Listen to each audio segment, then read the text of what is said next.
Hello and welcome, guys, to Zebraman, aka the People's Podcast. We're in Pubtown to visit our brother, friend of the show, Luyolo Mkentane. Is an award-winning journalist. He's a reporter. He's been around. He's experienced in the field of news. Luyolo, thank you so much, man, for joining us. This is the first time that we're speaking this year in 2025. Yes, man. Thank you so much for having me. Indeed, it's been quite eventful year, 2024 that is. So one had to, go recharge his batteries over the festive season. But here we are now, 2025. Started off on a busy year. We've seen the GNU partners not really agreeing on issues pertaining to, tax, Yes. speech being, postponed.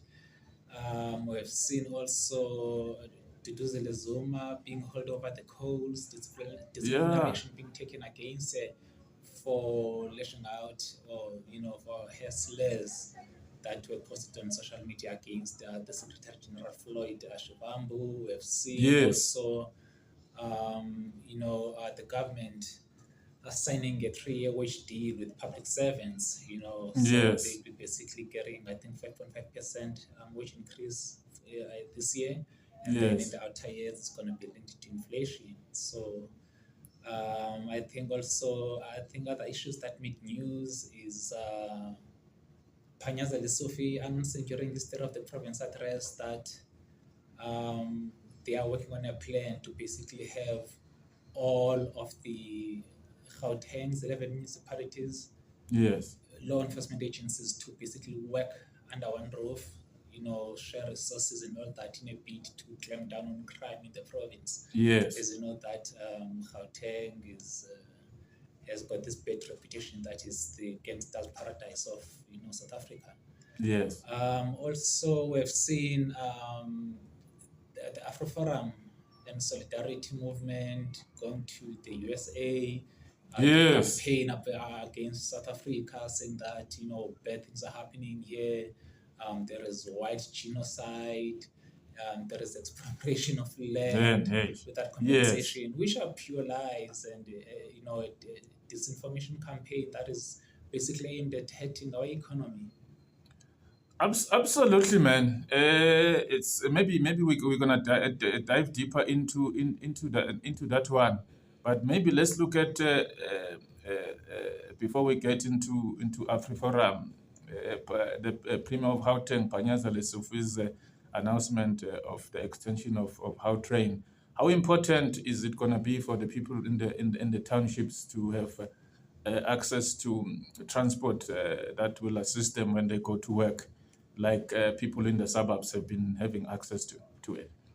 Well, I think it's going to be a win for the working class, because there's always been this issue that the Gautrain is there to serve, the well-to-do, the upper middle class. People from the suburbs. Exactly, and that it's not really catering to those in far-flung areas like Soweto, the Vaal, and other areas where the black majority lives. So, Panyaza Lesotho actually announced during the State of the Province that now, I think R1 billion, more than that, has been set aside to expand the Gautrain's reach into areas such as Soweto and the others as well. So I think it's really a win for the working class, because the Gautrain is known for its efficiency, and also the fact that it